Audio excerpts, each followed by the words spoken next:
So in Gabrielle Howard here, reflection number 4, I believe, in the analogy of parenting versus parenting licenses versus driver's licenses.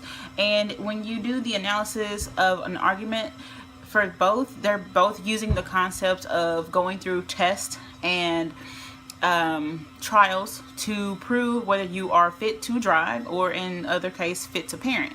And so when you look at that argument and you actually take a step back and try to think about that process, you can see the flaws and you can see the actual point to it.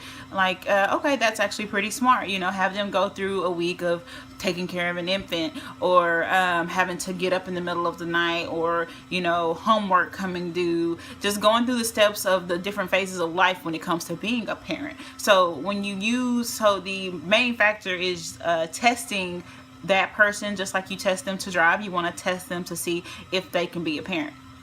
So then when you take into consideration of the all things considered view, it's actually pretty smart.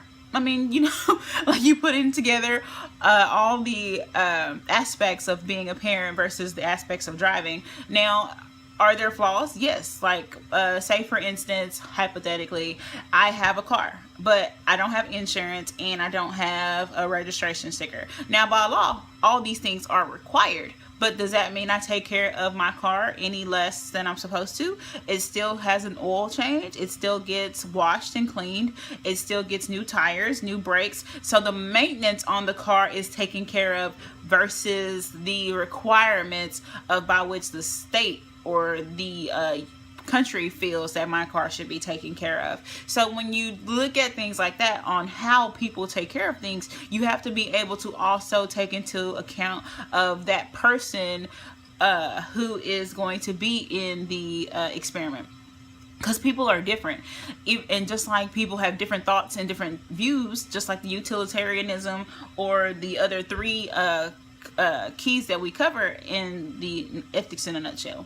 So in saying that there would be tests to see if somebody could be a parent versus seeing if they could drive, I feel like there needed to be a little bit more gone into it. But in all things considered, it would actually probably be a very smart idea. For the coherence part of it, I honestly don't know if they thought that all the way through.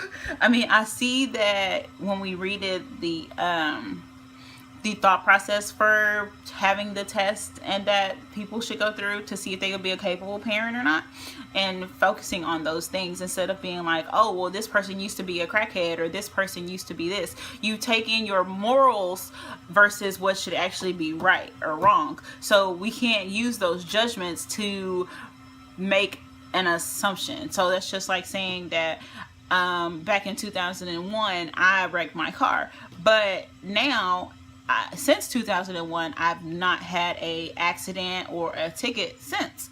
So it would take one's assessment that, okay, yeah, she had a really bad situation that happened once. But people do things with children one time, and it's a learning curve. It's a learning process. So if people get faulted for the learning process, how do people actually learn? Those are my thoughts on the reflection. Thank you. Have a good night.